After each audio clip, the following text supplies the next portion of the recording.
Hello everyone, welcome to our YouTube channel, The Maths Mob. I am Pushpinder Singh Shekhawat.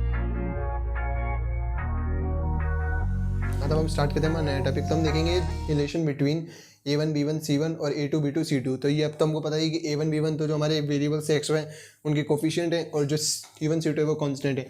तो इनके बीच में हम relation देखेंगे। तो अभी हम देखते हैं कि हमने जो एग्जांपल पढ़े थे, एग्जांपल 1 2 3, तो उसके अंदर हमने जो ग्राफ बनाए थे, जो हमने एग्जांपल नंबर फर्स्ट देखा था, एग्जाम्पल फर्स्ट, उसके अंदर जो हमारी दो इक्वेशंस थी उनसे हमने जो वो लाइन बनाए थे, फिर उनसे ग्राफ आया था।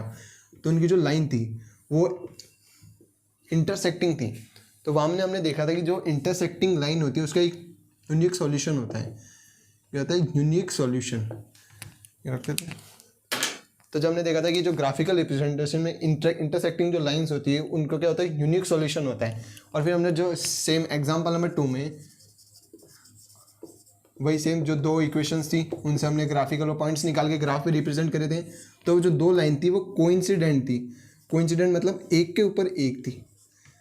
तो इसके अंदर हमारे ऊपर पास मैनी पॉइंट्स थे, क्योंकि जहाँ पे भी हम देखेंगे मैनी पॉइंट्स आएंगे, यहाँ पे भी एक पॉइंट कॉमन है, यहाँ पे भी कॉमन है, यहाँ पे भी कॉमन है, और जैसे एक्सटेंड करते जाएंगे पॉइंट्स कॉमन आते हैं। तो हमारे पास इनफाइनाइट्स पॉइंट थे। तो फिर इसके अंदर क्या थे? हमारे पास इनफाइनाइट सॉल्यूशन थे। और जो हमने एग्जाम्पल नंबर 3 करा था, एग्जाम्पल नंबर 3 वही सेम दो इक्वेशन थी, उससे हम ग्राफ बनाए थे, उनकी दो लाइनें थी। उसके अंदर हमारे पास क्या थी? पैरेलल थी। हमारे पास पैरेलल थी। तो इसके अंदर हमने क्या देखा था? जो लाइन पैरेलल होती है उसके अंदर क्या होता है? नो सॉल्यूशन होता है, नो सॉल्यूशन। अब इसके बारे में हम देखेंगे। देखिए हमने जब पहले करा था, हमने पहले उनकी इक्वेशन निकाली, फिर पॉइंट्स निकाले, फिर हमने ग्राफ के बारे में बताया। बट अब इसके अंदर हम जो रिलेशन देखेंगे इनके बीच में, a1 b1 और इनके बीच में, तो उससे हम डायरेक्ट पता लगा पाएंगे कि उसका यूनिक सॉल्यूशन होगा, इनफिनिट सॉल्यूशन होगा, नो सॉल्यूशन होगा। और एक और चीज़ देखिए, जहाँ पे हमारे पास सॉल्यूशन आ रहा है, एक देखिए यहाँ पे यूनिक सॉल्यूशन आ रहा है, यहाँ पे इनफिनिट सॉल्यूशन आ रहा है। जिस भी इक्वेशन का सॉल्यूशन आता है उसको हम क्या कहते हैं? Consistent, consistent equation. जो भी मतलब वो जो लाइन होगी वो कंसिस्टेंट होगी, कंसिस्टेंट पेयर ऑफ इक्वेशंस होगी। और जिसमें नो सॉल्यूशन आता है वो क्या होगी? Inconsistent, inconsistent, consistent pair of equation. क्योंकि यहाँ पे हमारे पास सॉल्यूशन नहीं आ रहा है, क्योंकि जो भी हमने लाइन बनाई एक आंसर निकालने के लिए। तो वही चीज़ अब हम देखेंगे। तो अभी हमने ऐसे तो वर्बली तो देख लिया, बट अब मैं आपको एक चार्ट बना के एकदम अच्छे से समझा पाऊंगा। उसके अंदर हमें ना, जैसे ये हमारे कोफिशिएंट्स होते हैं, तो हमारे एक्स के कोफिशिएंट्स कौन से हैं? a1 और a2। तो इसका हम रेशियो लेंगे। रेशियो मतलब a1/a2। और अगर वो इक्वल होता है, जैसे b1 और y के जो कोफिशिएंट थे b1 b2, और जो हमारे कांस्टेंट थे c1 c2, इनके रेशियोज को कंपेयर करके हम उस टाइम देख पाएंगे कि वो कंसिस्टेंट होगी या फिर यूनिक सॉल्यूशन होगा, इनफिनिट होगा, मैनी होगा। तो वो हम देखते हैं। अभी देख लें। तो हमने वो देख लिए थे ग्राफिकल रिप्रेजेंटेशन वाले। अब देखते हैं, हमने ये एग्जांपल कर रहे थे जो solve first second third, example number 1 2 3। तो उन्हीं की इक्वेशंस हमने लेके तो फिर उन्हीं के टाइम से हम बताएंगे। तो अब देखते हैं। तो हमने पहले यहाँ पे लिए पेयर ऑफ लाइंस, जो हमने पेयर ऑफ लाइन ली थी एग्जांपल में, और ये उनके रेशियोज़ की a1/a2, b1/b2, c1/c2।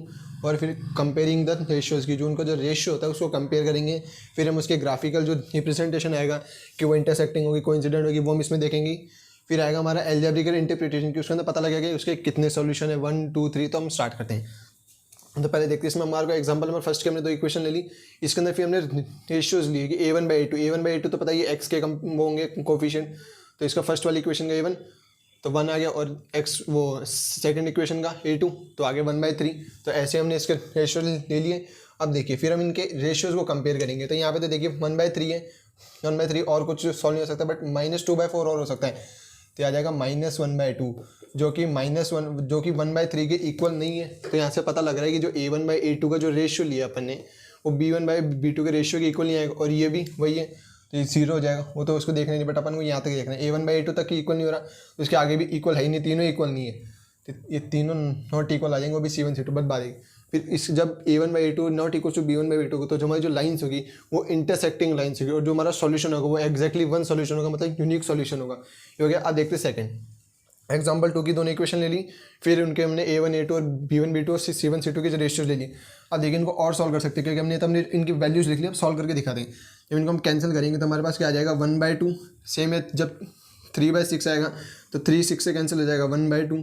माइनस से माइनस कैंसिल हो गया, और 9/18 तो ये भी आ जाएगा 1/2। तो इसके अंदर देखिए जो हमारे तीनों के रेशियोज है वो तीनों इक्वल आ रहे हैं।